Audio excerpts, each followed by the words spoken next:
It's time to get into formation. We gotta get ready for the battle. So call on your brothers and sisters. We gotta turn back to the scriptures. Stop making it all about you. Them preachers, they got it confused. Come out of her. Cause Yahuwah is our deliverer. Don't be ashamed. Don't be ashamed, cause nobody's perfect. We're called by his name. We're called by his name. Seek him to be worthy. We should be coming together. There's power and unity.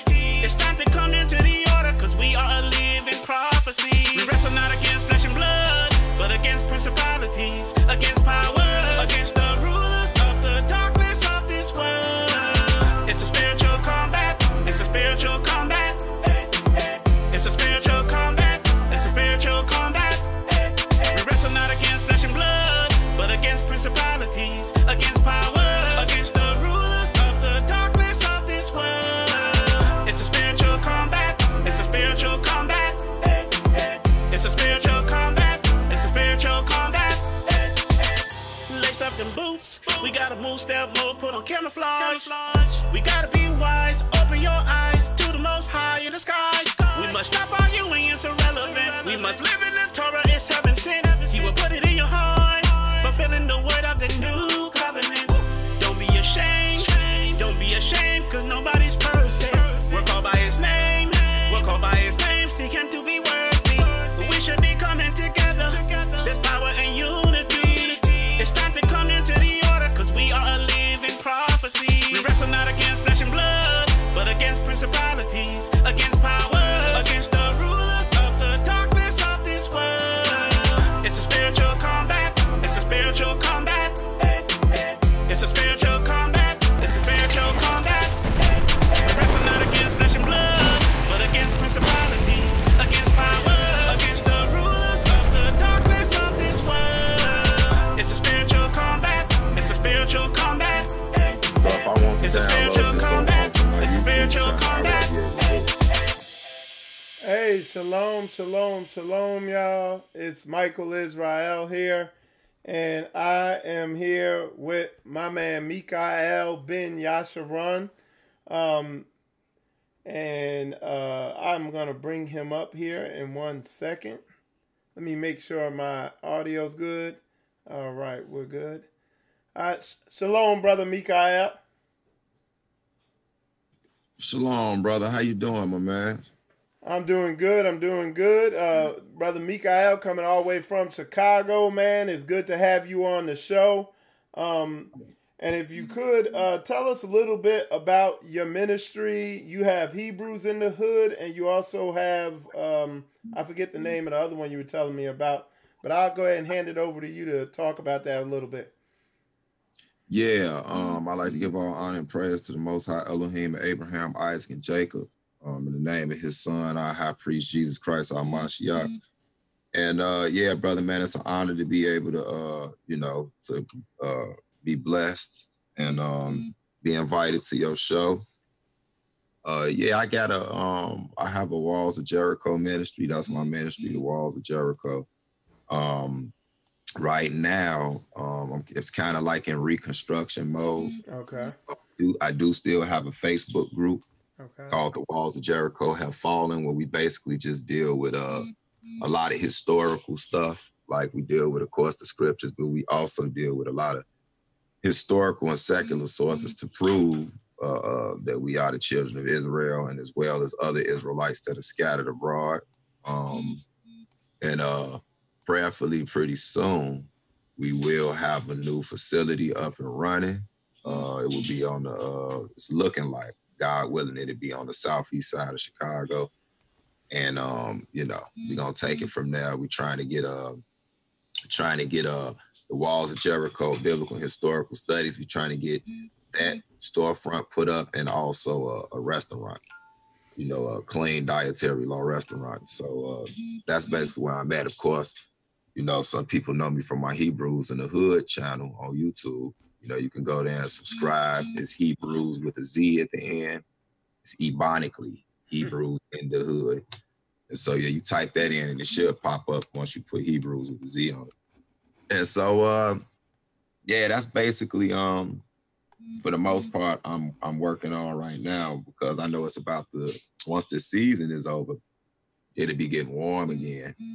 And I want to have something set up back in the city of Chicago where I can do, when the Most High allow us to do our work, because that's who I desire to deal with. The young brothers and sisters from the streets. And if you could, to folks who aren't totally familiar with Chicago, you said the South Side of Chicago. Can you tell people about that a little bit? Yeah, that's where I'm from, the South Side of Chicago. Demographically, is if you don't know anything about Chicago, it's pretty large. The South Side is without a doubt the largest side of Chicago. The Chi is set up south, east, west, and north, of course. And the two predominant areas with our people, as far as quote unquote Black community, is the South Side and the West Side. Okay. Those are the two largest sides. And of course, we also have a large Latino population, Puerto Rican, Mexican, things of that nature. And and that's where I grew up. I grew up around the area, around 79th Street, between 79th and Halsted and Racine. A lot of people consider it Inglewood, because it's so close. It's connected to Inglewood. Okay. It's actually Auburn, Gresham. I grew up right literally in the area where Farrakhan is down the street this way, east. And then, you got the guy, Flager, you got the Gentile, that Catholic Gentile, named Flager. They call him Father Flager, but I'm not going to call him that. And so, so where I'm at, it's kind of a known area, where I grew up at, and that's where I did my dirt, man. And it's rough over there. It's rough. I mean, it's my home. I kind of don't look at it that way. A lot of people kind of view our youth as uncivilized monsters, but until they actually address the issue of where it all stems from, I think you do them an injustice to look down on them. And something I teach on in my ministry, what a lot of these people don't realize is and it bothers me, is the fact that when you really look at it and when you really read the word, the only place where these youth are off at, these people in these rough communities where all this stuff is going on at, is that they're in gangs. You know what I'm saying? But outside of that, these brothers is loyal, they dedicated, they passionate, they willing to die for what they believe in. They got all the qualities of great prophets, except boom, they in the gangs. You know what I'm saying? Right. Now, these clowns that run these big churches and all that, they got everything wrong except the fact that, hey, they teaching the word, or they so-called teaching the word. And yeah, that's something that bothers me, is how these people are quick to look down on these brothers when they should really be looking up to them for their dedication, loyalty, fearlessness, all the qualities, that King David had. You know what I'm saying? But Mikha'El, if you could speak on how you came into the truth in your testimony. Okay. Yeah, and address something you just said before we get into that. That's a very valid point, brother. I'm like on one accord with you on that spirit.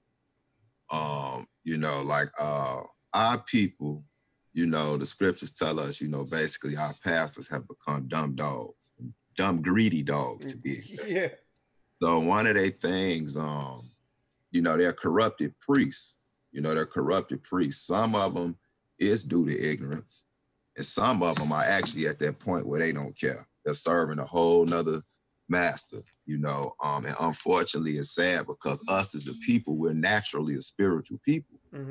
So that should be like the community. The churches should be the community centers and the foundations of our community.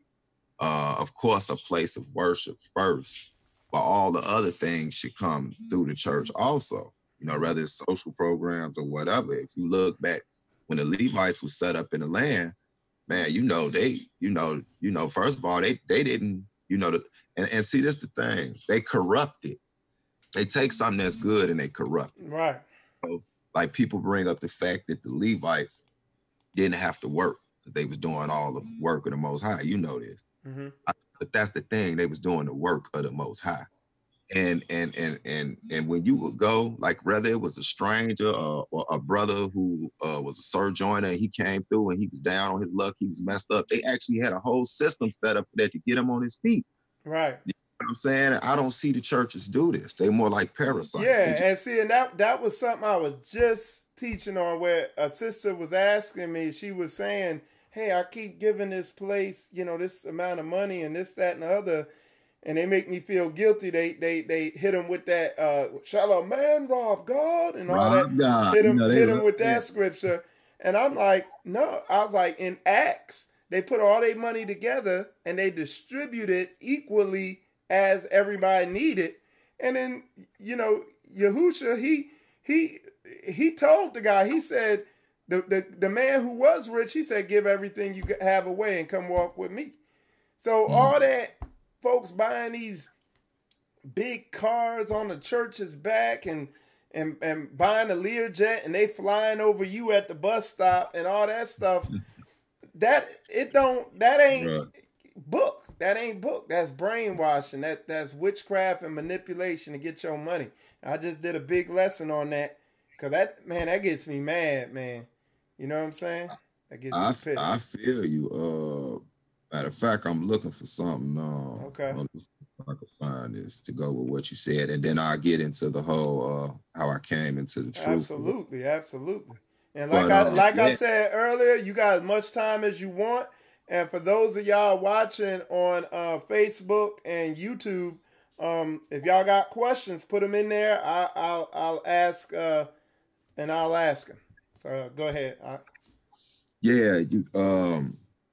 Yeah, I have something I do have to attend, but we're gonna deal with this. You know, we're gonna let it. Like I say, it's 46 degrees today. And you laughed at that, like, man, that sounds like an Arctic blast. Yeah. I'm about Chicago, man. We get below zero, like that ain't nothing. Wow. You know what I'm saying? We get this much snow. And I try to tell people from the South and stuff, they think snow looks so pretty. I said, yeah, wait till you come live in it. I give it a couple weeks, you're gonna be trying to get back home. Yeah. But and so I have something I'm gonna attend later. But this is what you brought up earlier when you brought up the gangs, right? And this is one of my things. When I bring up the scriptures, which is all our foundations as Israelites, we cannot lose focus of that. Because if that's the case, that puts us right back in all these other organizations and groups that have rose up and tried to help our people. Mm-hmm. Like that Valley of Dry Bones say, the Lord will let them do a little shake and rattle and all that, then it's going to drop right back down. Mm-hmm. But the foundation is not the Most High. It's not the law, statutes, and commandments. You know what I'm saying? Right. But the Most High is, and it's the same thing with the gangs, quote unquote, the so-called gangs or whatever. If you really look at the origins of most of them, you know what I'm saying? Whether it's the Vice Lords, the Gangster Disciples, the Blackstone, Black Disciples, whatever, even the Latin Kings, or if you go even to the West Coast, the Bloods and the Crips, the origins of them was not to create more chaos and murder. It was actually a structure, like a tribal structure, and it was actually formed, if you look at the times that most of them was formed, between, like the Vice Lords, they like the oldest gang in America that still exists. They started in 1953. Wow. I'm saying, yeah, that's old. Like, you can go here and it's third generations of them, granddaddy and all that type of stuff. Dang. But when they was formed during the era where Black people were under attack, even physically. You know what I'm saying? So when they formed together, they tried to get into politics and doing breakfast programs, like the Black Panthers and all. They even dealt with the Black Panthers. And so their whole goal was to protect our community. And of course, the powers that be see that type of stuff. They don't like self-sufficiency. you know, so they interjected it. And unfortunately, it is so easy to do that when anything we form if the Most High is not involved. Right. In fact, people don't like it. And I was going to hit what the prophet Isaiah said, Isaiah 51:20, it say, thy sons have fainted. They lie at the head of all the streets in the corners. It say, as a wild bull in a net, they are full of the fury of the Lord, the rebuke of thy God. So, you know, it's nothing for you to ride through the hood and the shy and cities like Detroit, Baltimore, you know, and all that, Gary, Indiana. You ride through and you just see brothers standing on the corner and they got this mean mug on them. And especially in the shy, you know, I tell people, man, I don't want you being scared of your people. But, you know, don't get it twisted either. If it's 12 cats standing on their corner, it's probably 4 or 5 guns out there. Just angry. They just angry. But the scripture tells us that's the fury of the Lord in them. They can't explain it. Wow. And the thing that I always pay attention to in that verse is say they have fainted. And we know that means to give up. And you know how many times I've heard brothers say, man, I don't care if I live, man. I'm just going to make a baby and, you know, my name going to live on. It's like this thinking. You know, this is our thinking. So on that note, you know, I grew up in the exact same lifestyle. I think it was 1989 or 1990. Me and my brothers and them debate about it. But I was in grammar school. I think I had to be in probably 7th grade then or something like that. And, you know, that's when I officially joined the Conservative Vice Lord organization. I think I had to be about 12 years old or something like that. And, you know, I was in it for real. You know, we were in it, and first time I got shot, I was actually in 8th grade. Wow. Shot in grammar school, yeah. You know, we had, you know, make a long story short, I've told this testimony in plenty of places, but, you know, we had a little rumble or whatever with some rivals, with some gangster disciples, and it was in the school. And so after school, when we came out, they was outside, and they had some older dudes with them. You know, they had went and got the big boys from high school and stuff, beat up, you know, on little old grammar school because we was terrorizing the school. And that's how it was, you know, certain organizations or gangs would try to, you know, take possession of certain schools. So, yeah, when we came out of school, they was out there like we was going to have a rumble because back then you rumbled more than you shot. Gun would be second. You know, you fight, it'd be a gun around, but you would prefer the fist fight because that's how you proved, you know, how you got down. You know, we thought they was coming to fist fight, and nah, they was shooting. I got shot in the pelvis, you know, right there, getting out of school, 2:30, broad daylight. You know, that was the first time I got shot. And then, unfortunately, I got shot about 4 more times after that, different occasions. You know, 3 more times actually, because I was shot. Let me see, I've been shot 5 times, but I've been shot 4 different times. And I've been shot with a 38, 9mm, 380, Tech 22, and 357. Wow. It was for real, man. You know, it was for real. And so when I look at it today, it's funny now because you would be like, what type of hard-headed person wouldn't get it after the first time? You know? Only God's people, man. He said we are stubborn, stiff. I promise you, bro, when I see stiff neck, I see my face. I literally see my face. And so I know them us, man, because I know a lot more people like that. Like, instead of that being, and it's occasions that it happened. I had brothers I grew up with, they got into one shooting incident. They probably didn't even get shot. Just one of their homies got shot by him, and that was enough. They was like, you know what? I'm moving to the suburbs. You know, I'm going to school. I'm going to college. You know, and I never downed anybody for that. You know, and so yeah, man, it was rough, man. And the thing is, you know, I didn't have to do it. I had my mother and my father. You know, yeah, I lived in the hood, but I didn't need for anything. We had a nice home, you know, and things like this. I just wanted to be an a-hole because my little homies was butts. You know what I'm saying? And so I always tell people, man, the best thing you can do is provide a strong foundation and family for them. Both parents, I said, but every blue moon, you might get a me, but you shouldn't let that discourage you. Because if you trust in them scriptures, if I would have been and I'm not saying anything about my mother and father, they actually were great parents. You know what I'm saying? And I appreciate them.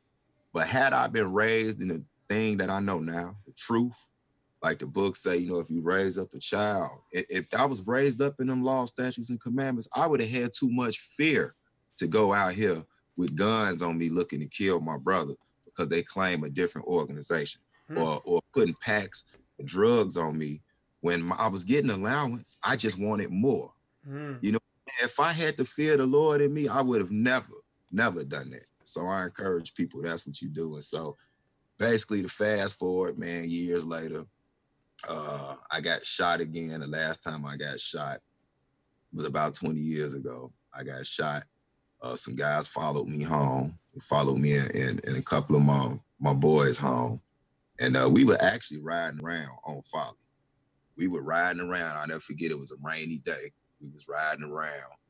And let me see, it was probably about 24 years ago. Well, I was riding around and we was looking for some oppositions, as we call, you know, ops. We was looking for some so-called ops to light up, you know, because we was in a war. And it just so happened we couldn't find anybody out. And that was rare because it was broad daylight. And in Chicago, anybody will tell you, these cats not only hang outside, they're bold with it. Like, they literally will sit on the corner in lawn chairs and stuff. You know what I mean? Like, they don't fear the police or none of that type of stuff. And so it wasn't nobody out this day. Come to find out, it was a truck following us the whole time. And when I pulled up to my house, I got out the passenger seat and I had stuck my handgun under the dashboard of my homeboy's car. He had a box Chevy. And I actually got out the car and ran up to my door and forgot it. And that's like rare. I never would forget one of my pistols. It's like, you know, we had those like beepers, like cell phone. And so they called me back to the car and say, hey, bro, you know how they talk then. Hey, Lord, you know, you left your blah, blah, blah. So I go back down there to get it. And when I reached over into the car to grab it, I could feel something behind me. You know, and they all looking down trying to help me get it out because it had got stuck under the dashboard. You know, that's when we used to ride around with these things called Master Touch. You get a stash built in your car. So if the police pull you over, they couldn't find a gun or whatever. And yeah, man, I just heard somebody say, we got you now. And when I turned around and looked, it was one of those old steel Broncos with the sunroof in it. And the guy was standing at the top of it with a blue bandana over his face like this so I could see was his eyes. And the driver had on the bandana. And man, they lit me up right there.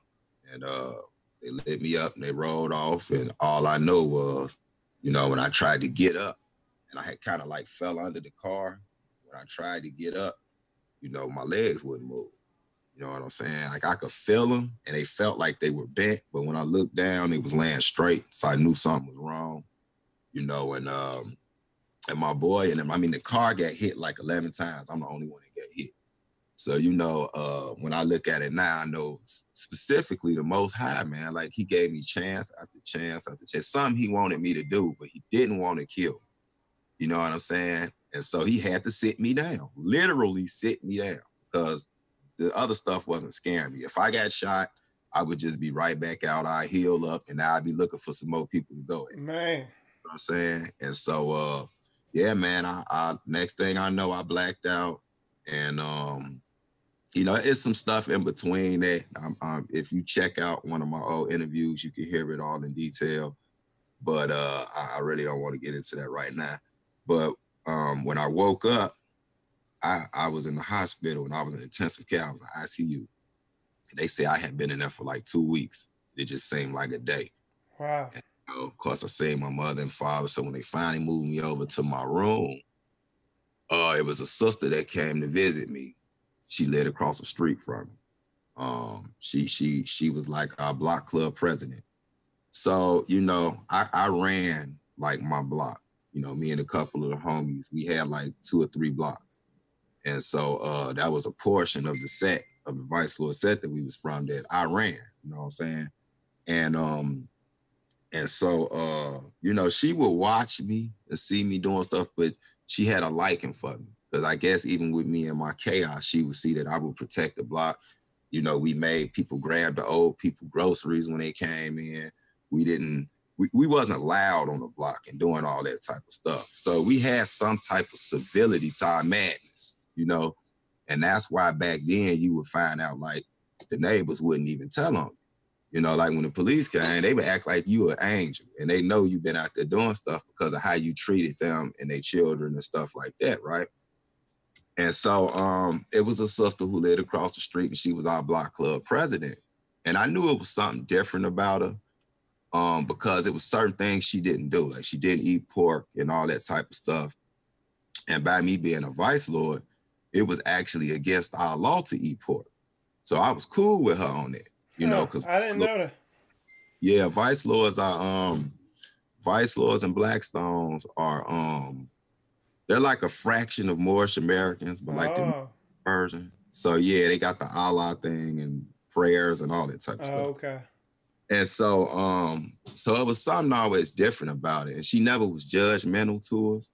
But when I woke up in the hospital after they moved me from intensive care, she was the first face I seen. Her and a brother named Elijah. He's actually the head teacher at a camp now called ICOJ, Israel Church of Jesus. They actually have the first Hebrew Israelite school, like literal school, you know, from kindergarten to 8th grade. Okay. So we'll have to get him on here. Yeah, and I'm pretty sure he will come on. They have it was an old public school that closed down, and it was sitting there, and you know, Israel got their money together and they bought it. So they have real curricula, they got real teachers, you know. The cool thing about it though, and they encourage people, they don't care what camp you from, none of that type of stuff. It's a school for Israelites. And so when like when these times when Christmas come around and Thanksgiving and normally your kids getting out of school and all that, no, they still in school because these days don't exist to them. But you know what days they chill on? Feast days. You see what I'm saying? So it's a beautiful thing. Yeah. Man. And when I woke up, that's who I seen. I seen the sister Jasmine and the brother Elijah. And she asked me some questions, you know, she was crying. She said, I'm just glad you're still alive. We thought you died. You know, we seen you when they put you in the ambulance. We thought you died. And then she said, well, I got something I've been wanting to ask you. And I said, what? You know, the first thing she asked me, do I think I'm gonna walk again? And I said, I don't know. I want to, you know. She was like, you can. She said, if the Most High wants you to, you will. And then she asked me, she said, do you know who you are? And I'm so silly. I'm like, yeah, I'm a vice lord. She like, no, man. Like, you know what I'm saying? She like, no, I mean, do you know who you are as a people, where you come from? And then I'm like, I gave her like a subpar answer. I can't remember exactly what it was, but that's when the brother took over. He started telling me, like, you know, you from the lost tribes of Israel. You know, you God's chosen people. You from a priesthood, and the reason he didn't kill you is probably because you can use your influence to, push the word of God to the same people that you ran with. Right. And it just kind of just took off from there, bro. Wow. Yeah. Man. And yeah, I mean, and it's, you know, it's and you said they're the brother and the sister, they're with the church that you're with now. No, well, actually, she was with the camp that I was with at the time, and so was he. He was a teacher under my teacher. My teacher is, of course, Brother Bowie from the IOG, Israel of God. Mm-hmm. And he was one of the teachers up under him. But, he wound up forming his own camp, which is now the ICOJ, the one that has the school. Okay. In the area. Yeah. Yeah, and it's funny because that's how, the way I saw the first time I ran across you were doing a video, because I guess the people in IUIC, so there were some people in there, I guess, trying to tease your school and the congregation you're with, and they were trying to say it was churchy or something like that. Mm-hmm. And I recognize a real man when he's talking all that stuff like that. You could tell a masculine spirit on somebody. And I was like, and you told him in the video, you were like, look, he's like, you could call this whatever you want. You could say whatever you want about the music, but I guarantee these brothers up in here don't play around.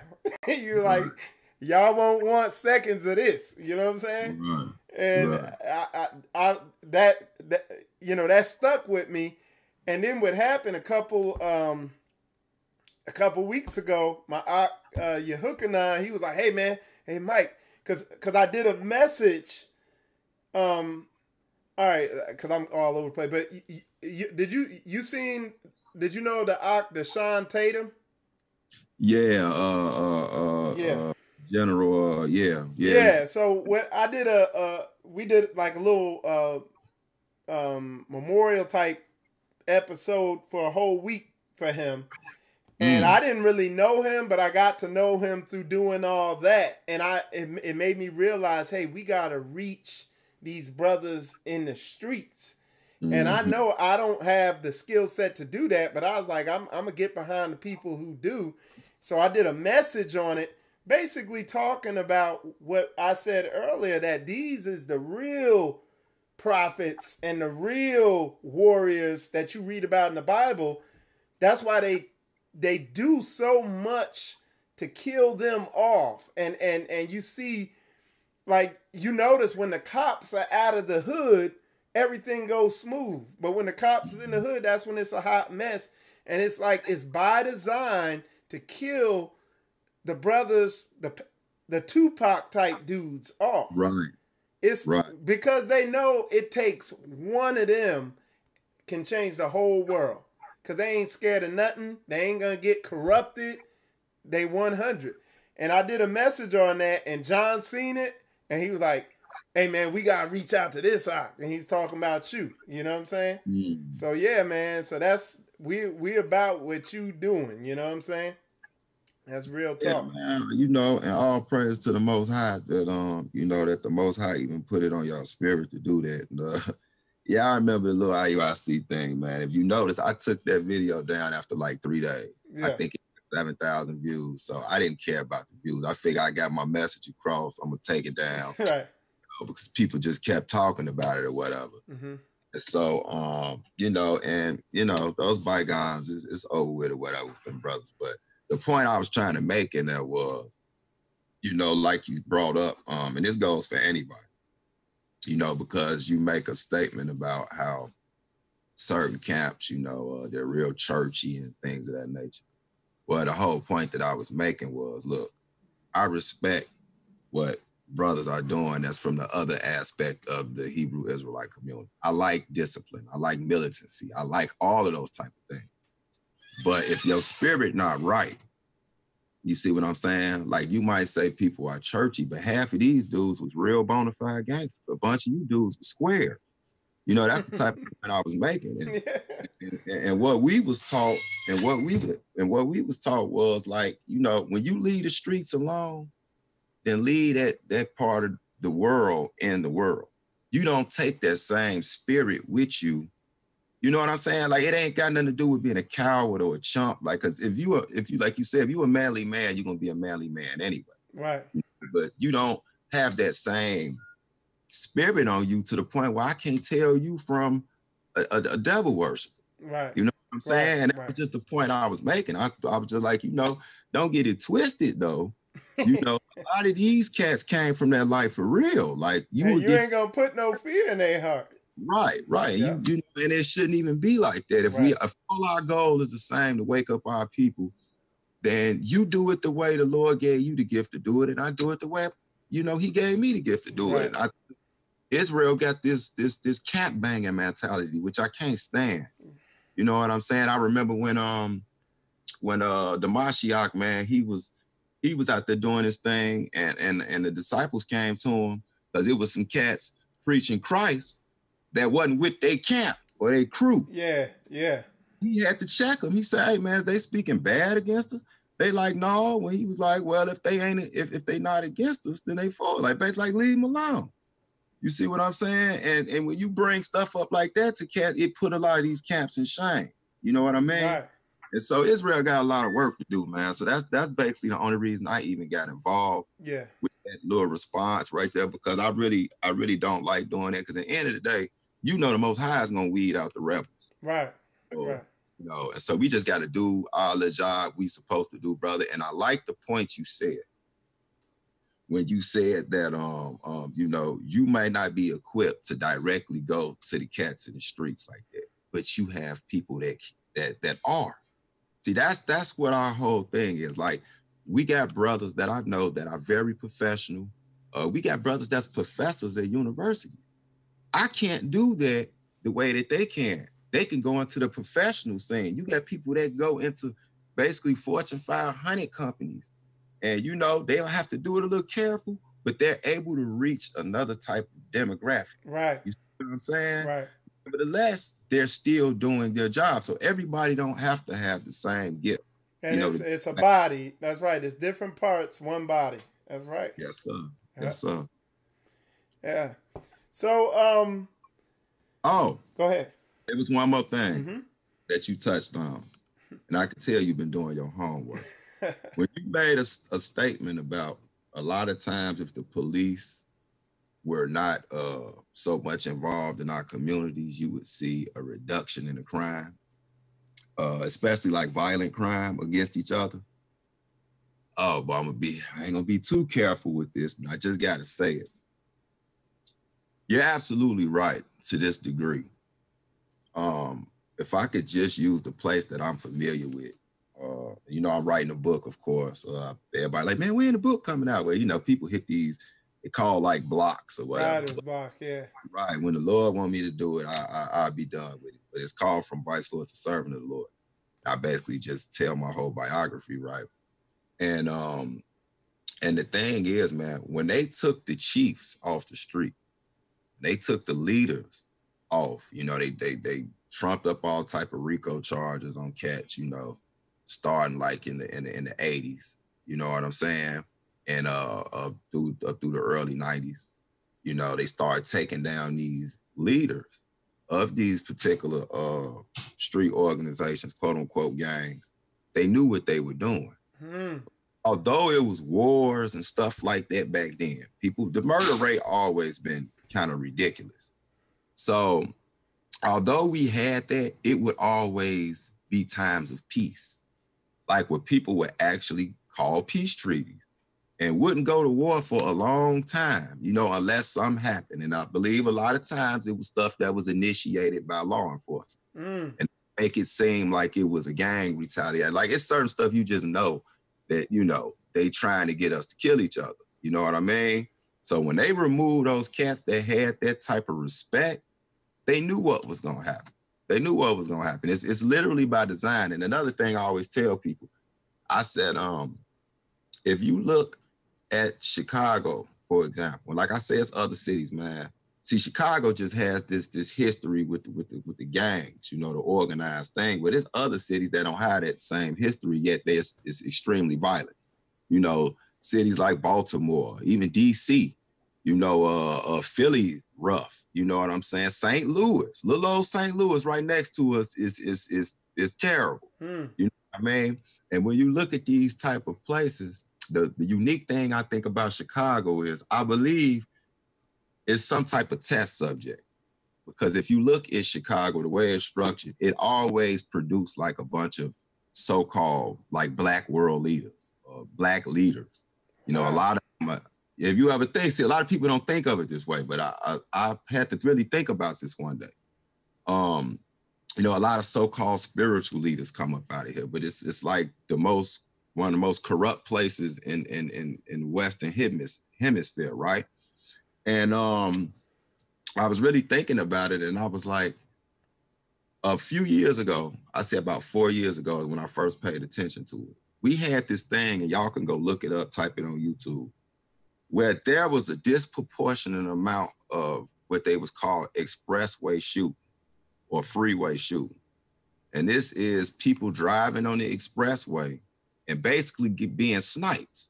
And they was blaming it on gang you know, gang retaliation and stuff like that. Sometimes it would be somebody driving 60, 70 miles an hour when somebody pull up next to them on the expressway and shoot the car up. But a lot of times it was somebody, I have, man, people that been through it, that it would be somebody shooting off the top of the, you know, where the viaduct said, the bridges and stuff. When you ride, you know how it is when you ride on the expressway to go from state to state. Yeah.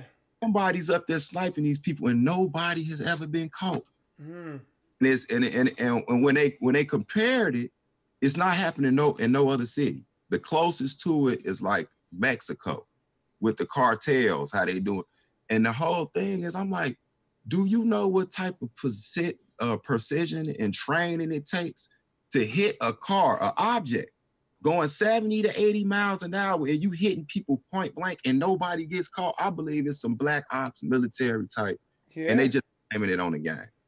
And what you gotta wonder, now you got me. What you gotta wonder is why Chicago? What do they know about Chicago? Who's in? What do they think is getting ready to come out of Chicago? Man, and you know, hey, look, let me tell you some heavy stuff, because you know where we're oppressed the most. That's where something, you know what I'm saying? Mm-hmm. It's kind of like. Man, I ain't gonna go that far because we know the prophecies. Right. But comparison is like, you know, how they said about the Messiah, like, man, what good come out of Nazareth? Because, you know, Nazareth was rough. Yeah. And we all know Chicago, it's like, man, it's something like you kind of allude to, you were like, man, when the summertime come around, like you see, like, and everybody out, and then, you know, that 4th of July weekend be the worst one, you know what I'm saying? It'd be like a slaughter fest out there. Man, I ain't gonna lie, that 4th of July weekend, I mean, we don't have that same spirit of fear, you know, because even though you ain't out there doing nothing bad, you know, you don't press it now. You don't push it just because you know you got the Most High's hedges on you. You don't press it, but I don't really have that same type of fear, but my fear be for my people. Mm. Man, I'm scared to turn the news on after some certain holidays. I'm scared to turn the news on. Wow, man. How many people I know done got shot? You know what I'm saying? And so yeah, man. I know exactly. I don't know what exactly they think or they know is coming up out of here, but I did think back on stuff. Cause I'm sorry to interrupt you, but something else popped in my mind. That dude, there was a dude did a YouTube video talking about he seen him putting boxes of guns up in there. Bro, I did a video about that literally 3 years ago. Wow. And I was very weary about putting it out there. People was like, man, I don't, you know, some of my brothers, man, I don't know if you want to put that out there. I'm like, man, you know, and so I held back. And when I held back, the brother you talking about put his video out there. Mm. I'm like, man, you know, the Lord let somebody else put it out there. So now he the first one out there now. So I'm like, I'm going to go on and expound on it. But I'm a firsthand witness to it as far as not me seeing it, but I know it's true. It's not it's a fact. I had people testify to me that they've gotten the crates. Crates and also the freights. When the train stops on the railroad, that people would be tipped off that they can go and hit the train now, and they knew exactly what cars to go to get the weapons. And it's crazy, man, you know, because back in the day, we used to commit crimes like that. When I was in that world, when we were shorties or whatever, we would hit the freights, as they called it, you know, because you could hit the freights, you know, everything comes through those trains, through the city. And so we would hit them to get, like, you know, probably get some clothes, you know, some shoes, something like that. But every now and then you would luck up on guns. But when you lucked up on them, it was one thing I knew. I don't think they had firing pins in them, and the ammunition was never with the gun. But now, when they come through, these guns, I'm talking about AR-15s, AK-47s, all type of stuff, from handguns to military weapons, come through, from what I hear, allegedly, you know, you got to say that kind of stuff. Right. And they already had ammo. The ammo was in the exact same cart. So it's literally, they're dropping off weapons for them to do what they do, to kill each other. And I talked to a brother when I had did a funeral. I had did a funeral because somebody had reached out to me on Facebook that I knew. One of their family members was he was a well-known little gangster or whatever in the city, and he got set up and he got killed. And so they said they didn't want a regular preacher to do their service. They wanted me to do it because it's a lot of tension, and they don't know if his own people set him up, and so the funeral gonna have a lot of tension in it. So they asked me to come, and I said, of course, I do it. It was my first funeral, you know what I'm saying? But for whatever reason, I wasn't nervous. I've been in that situation so many times. I lost over 24 homies through the homicide, you know, just from my set alone. And so, you know, I went and I basically broke down the scriptures to him. And I told him, look, man, it's going to continue to happen. And I kept it real with him. And it was brothers in there, you could see it in their face, they filming. And you know, they got it real bad in Chicago with shooting up funeral homes and all that type of stuff. Dang. So it was 50 guns in that funeral home. I didn't care. I got up there and told them, like, you know, I don't know if some of y'all know me, but y'all know I used to be such and such, whatever. And I know what y'all going through. I know how y'all feel right now. I know y'all want to kill everything moving. And I basically told them, man, look, y'all the Israelites, man. And the only way this gonna stop, and the preacher and them looking at me, you know, the preacher that's always, you know, the regular preacher for the funeral home. Yeah. He didn't even want to come behind me after that. You know what I'm saying? And cats, man, they got up with me and they told me to come to the repast. They want to talk to me. And a brother sat there and literally told me that he had received or they had went and picked up crates and boxes full of guns that was just left there, and they get anonymous tips, and he was like, man, how you and I had heard these rumors, and I can tell he was one of those guys, so he had no reason. You could tell, like, you could see how everybody was treating him at the place. He said, man, when I heard what you were saying, brother, he said, I just gotta tell you, man. He was like, how you think all these young guys is out here with these extended clips and, you know, 30 shot clips hanging out of a handgun this long. Then they got drums on them and stuff with 100 shots on it. He was like, man, you know, they dropping them off. And I'm like, this crazy, man.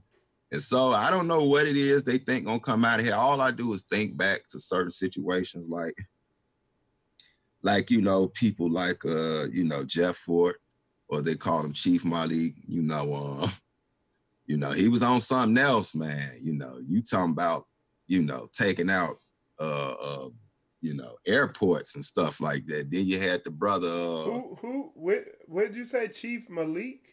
Yeah, that's what they called him, Chief Malik. Who was that?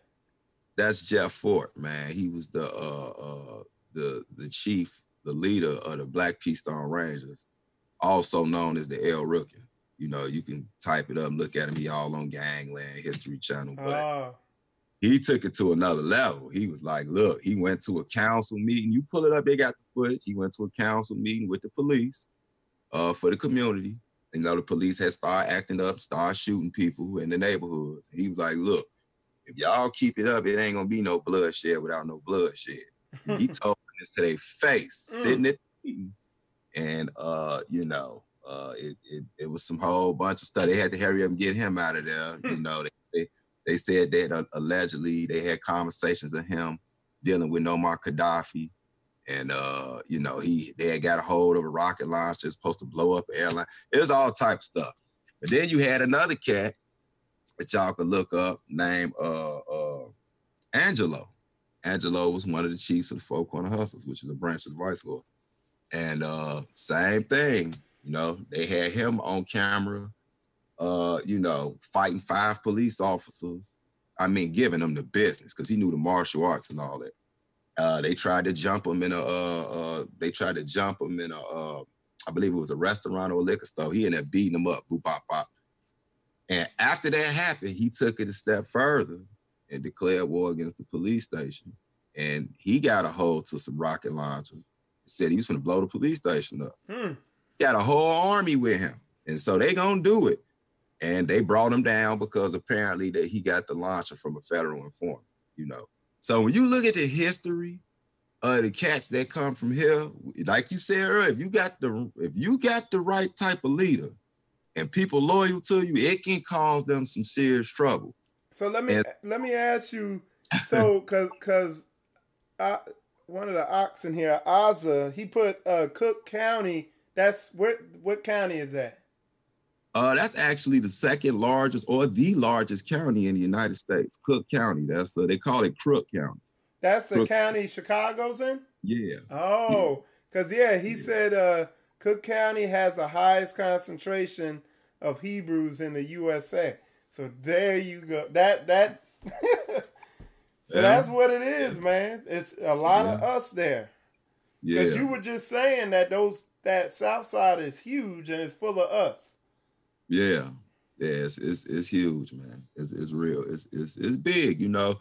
It's like you know, you get a city like New York that's 3 times the size. You know, New York is outrageously big. Mm-hmm. Probably 7 million people there, whatever. But with the exception of that, you know, I think Chicago probably got about 4 million people, and hell, about at least 65% of them is Jakes. You know, and so like I said, you got you know, and so yeah, it's a lot of us here. You know, a lot of us here. And so you know, when you got that many,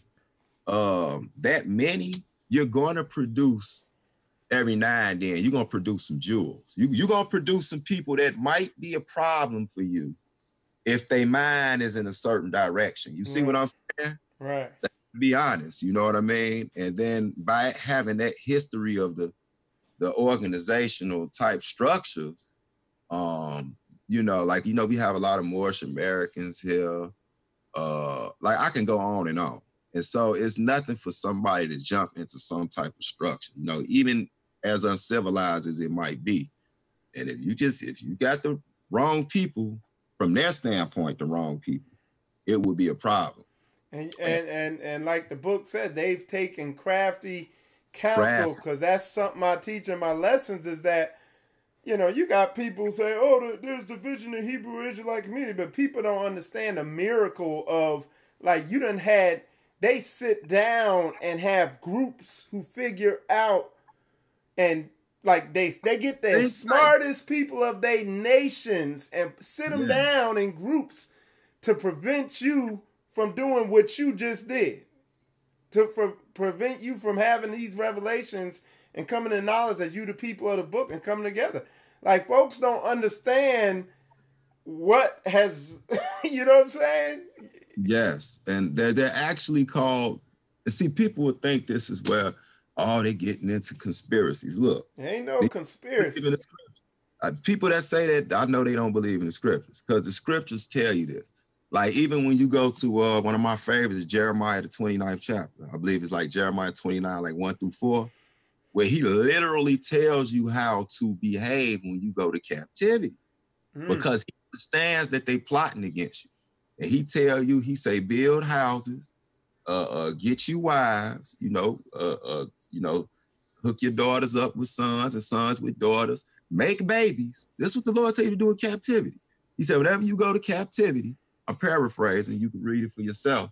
He said, I want you to build houses, you know, get your vineyards, or, you know, try to make you some business or whatever, make babies. And he said, so that the numbers will not diminish, so that you will not diminish, because they're going to be coming up ways to wipe you out. Right. You know, whether it's in the water, whether it's in whatever, so you just keep making babies. You know what I'm saying? Because I'm going to tell you one thing. One thing you can't do to us is stop us from having babies. They've been trying since Egypt, and it ain't going to happen. Yeah, right. This the last part I notice a lot of brothers don't pay attention to. He also told us right at the end of that verse, pray for peace in the city wherever you at, and peace you shall have.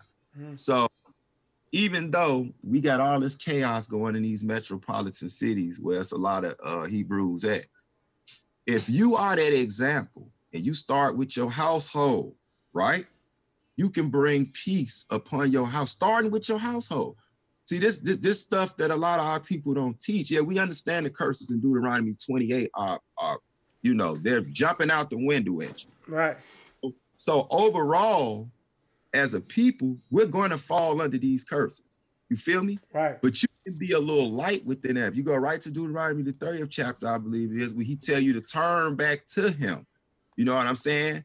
Don't let nobody tell you it's over the sea or in the heavens. No, you get these laws, statutes, commandments, you teach them to each other and you live them, and I will turn back to you. So that's your way in this captivity. You know what I'm saying? Under these curses, that's your way of somewhat getting them lifted off of your house. So if you started with your house, bro, now you could do it with a community center. You do it with the block next to you. You just teach it like that.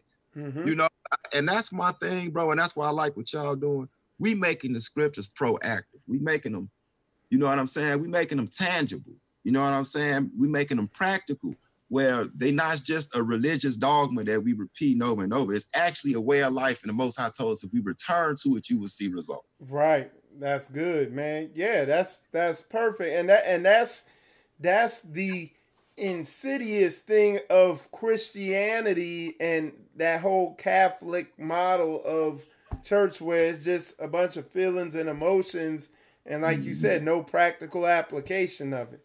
Yeah, that's on point. That's true. Yeah, that's good. Did you have anything else you wanted to bring out? Not quite, not really. Like I said, it's just been a privilege for having me on here. Oh, and to let everybody know, this will not be my last time. Yeah. And my brother's starting to build. And so, and it's a lot of us that's going to start to build and, you know, repair some of these breaches that we have in the community as far as Israelites, because I understand that we not the Messiah. You know, we can't get all Israel together and everybody on one accord. There's certain prophecies that have to take place. When you have those that are willing to do so, then I would say you're doing more of a hindrance to not take that opportunity. You know what I'm saying? Right. And so that's definitely where I'm at, because I'm gonna tell you, you know, you come from a city like Chicago and New York, where Hebrew Israelites have always been vocal. You know, they've always been there, you know what I'm saying, for a long time. You know, it's not as foreign to hear somebody say they're Hebrew or Shalom or Israel or something like that. But the level where it's at now, after 23 years of knowing I was Israelite, I've never seen it like that. It's Israelites everywhere. Like, it ain't even foreign no more. You know, if you go in the room, you go on a train or something with 20 people on there, you see cats with big long beards, just yell out Shalom. You're going to get at least 2 or 3 of them back. And so you got to think, to the other nations, they terrified. Yeah. Because you got to think, all of them are not ignorant of who we are. Nope. You got powers that be who know exactly who we are. And they kind of like, uh-oh. You know what I'm saying? It's getting to that point where we can't keep the lid on it no more. And I've said this before, I would even move to say it. I think, without a doubt, top level government people know exactly the prophecy to a T. You know what I'm saying? Yeah. They have to. They have to. When you look at all the scriptures like Deuteronomy 32 and 26, where he said he would scatter us to the 4 corners and cause the memory of us to cease, you see, from among men. So it's said that in general, people wouldn't know who you are and you wouldn't know who you are. But then you go right back to other scriptures like in Isaiah, where he said we would start to sprout up like fountains. I'm paraphrasing. And then he says one would surname himself after Jacob and, you know, Israel and all that. So now we getting the memory back, and we grabbing back our names. We giving the Gentiles their names back, and we taking back the Most High's names as his true servants. And it's vain to try to fight against prophecy. Yeah, it is. So you know, it's people like you said. You brought up earlier. What's that? Psalms 82 or Psalms 83? The crafty counsel. Yeah. So it's always going to be people at the top positions who know who we are. In the religious institutions, they know who we are. You best believe the Vatican know who we are. Yeah. You best believe them synagogues of Satan over there. All our identity. They know who we are. Top people in Islam, they know who we are. I hear Arabs, you know, Ishmael he don't have that much of a problem saying it. If he see, you know, he'll say it. Like, he kind of like, yeah, you know, yeah, y'all them or whatever, but you know, so what? You know what I'm saying? And it is a fact that the people in the top of the religious organizations the top of the economical institutions, the top of the politics, they have to know who we are. Yeah. Yeah. And so that's without a doubt. And so they watching us like a hawk. Yeah. You know, I used to hear crazy stuff. I don't know. It really shows me it's a spirit just put on them. Because if you notice, it's like, why would you still allow certain things to happen to us or do us a certain type of way? And I've heard people say things like, you know, some of them think that they can slow down prophecy. You know, and that's scary in itself, because that means they definitely know. Yeah. I used to hear the rumors, and we don't know how true this is, but I used to hear the rumors that the White House has Bible study every Wednesday or Thursday, or every second Wednesday or Thursday. And they were saying that they basically don't study number prophecy. Wow. And so if that's the case, you know, they looking at us. Yeah. They looking at us. They see what stuff going. They looking at us and all the affairs they got involved in around the world. You know, Israel ain't just in America, man. I keep my eye to everything. It say watch and pray. I'm looking at what brothers is going through in Africa, the Israelites. I know which ones Israelites and which ones ain't. You got cats over in Thailand, man. You got Jakes in Thailand. You know what I'm saying? You got us all in the South Pacific. You got cats in Europe. You got Jakes that's over in cold, white Russia. You got communities of Jakes, and they get treated like dirt. And act like they don't know how they got there. They've been there forever. They still look like us, though. They ain't got lighter or nothing. And they treat them like dirt. And I say, Book said he was going to scatter us to the four corners. Right. I mean, he lied. You know? And so, man, bro, it's just, I hope, and I love the title of this. What is it? Spiritual combat. That's where we at now. That's where we at. We can't win this fight carnally. Right. And, you know, my brothers out there, they got a little aggression, and I know of y'all pain. You know what I'm saying? But this, you can't, look, we can't do that. So all you're going to do is really bring it down on us worse. Yeah. That's the Mashiach job. You see, all you can do is spiritually be a warrior. And we got to, because there's spirits involved, man. It ain't no spooky stuff. It's a science to it. You know what I'm saying? We got to kick some spiritual butt, man. Yeah. Like, we got to elevate past the carnality, man, because that carnal is what got us here. Yeah. So that's really all I got to say, man. And if there's anything else you want to ask me, I'm going to try to go get me some of this sun while it's feeling kind of good. Okay. Real fast, though, tell them your YouTube. I'm going to pull it up while you said, just tell them about your YouTube again. Oh, okay. Yeah, my YouTube channel is Hebrews in the Hood. Hebrews spelled with a Z at the end instead of an S. Hebrews in the Hood.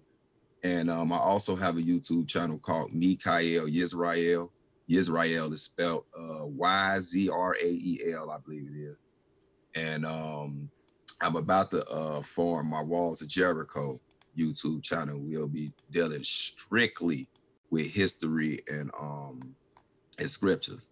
Strictly with history and scriptures, like, you know, because I know I got kind of a sarcastic, humorous personality. You don't know what I'm going to say on one show to the next, but on this one, we are literally just going to be dealing with educating the people. And so that's that. On Facebook, you can find me at Mikha'El Ben Yeshurun, like Jeshurun with a Y, Yisrael. And I have a Facebook group called Walls of Jericho Have Fallen.